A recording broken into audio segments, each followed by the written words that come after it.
Sulaymon alayhissalom davrida yana bir Sulaymon ismli faqir kishi yashar edi. Uning ham ismi Sulaymon edi. Podshoh Sulaymon alayhissalom bir kuni ismdoshim Sulaymonga yordam beray deb uni saroyga chaqirdi. Faqir Sulaymon kelgach, podshoh unga: "Ey Sulaymon, mana bu olmosni ol, bu olmos bilan butun bir davlatni boqsa bo'ladi. Umring oxirigacha yetadi. Mening davrimda yaxshi yasha", dedi. Peace be upon you, wise Qalandar.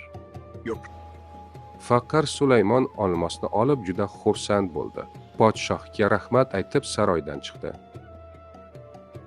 Yo'lda ketayotib, ishki qiziqish ustun kelib, olmosni qo'liga olib tomosha qilayotgan edi, birdan osmondan bir hakka qush uchib kelib olmosni olib ketgan. Faqir Sulaymon juda qayg'uga tushdi. Lekin yana o'zining eski ishiga qaytib, faqirlikda yashay boshladi. Bir necha kundan so'ng Sulaymon alayhissalom sehrli uzugiga qaradi va faqir Sulaymonning yana faqirlikda ekanini ko'rdi. Uni yana saroyga chaqirib bo'lgan voqeani eshitgan shoh Sulaymon: "Xafa bo'lma, mana yana bitta olmos. Endi ehtiyot bo'lgin", dedi. Faqir Sulaymon bu safar olmosni beliga mahkam bog'ladi. Ammo yo'lda bir ariqdan o'tayotganda olmos tushib ketdi. Qanchalik izlamasin, topolmadi. Sulaymon alayhissalom yana uzugiga qaradi. Faqir Sulaymon yana faqirlikda yashayotgan edi. Podshoh uni 3-marta chaqirib nima bo'lganini so'radi va dedi: "Mana oxirgi marta olmos beraman, endi yo'qotma", deb tattiq tayinladi. Lekin faqir Sulaymon 3-olmosni ham yo'qotib qo'ydi.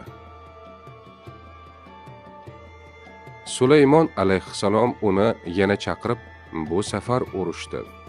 "Ey Sulaymon, sen o'zim noshud ekansan, eplay olmas ekansan. 3 marta davlat berdim, birontasini saqlay olmading. Demak, sen faqirlikda yashashga loyiqsan", deb uni chiqarib yubordi. Saroydan chiqqan faqir Sulaymon osmonga qarab dedi: "Ey Alloh, o'zingga shukr. Shuncha yil sen menga rizq berding, biron kun och qoldirmading, biron marta minnat qilmading. Ana bandang Sulaymon bor yo'g'i 3 marta olmos berdi. Senga 3 marta davlat berdim deb berganini yuzimga soldi. Minnat qildi. Bundan keyin ham Alloh rizqimni doim o'zing ber", dedi. Shunda daraxtda qush uyasini ko'rib qoldi va birinchi yo'qolgan olmos zora shu yerda bo'lsa deb daraxtga umid bilan chiqib, qarasa yo'qolgan 3 ta olmos ham turgan ekan. "Ey Alloh, o'zingga shukr", debdi.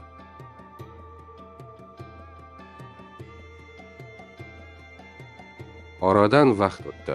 Sulaymon alayhissalom uzugiga qarab, faqir Sulaymonning boy bo'lib ketganini ko'rdi. Uni yana saroyga chaqirib so'radi: "Ey Sulaymon, bu boylikni qayerdan olding?" Faqir Sulaymon dedi: "Podshoh Sulaymon, bu boylikni menga Alloh berdi. Bandaning bergani yo'qoladi, etmaydi, tugar ekan. Allohning bergani esa yo'qolmas, tugamas ekan. Alloh berganini hech kim ololmas ekan.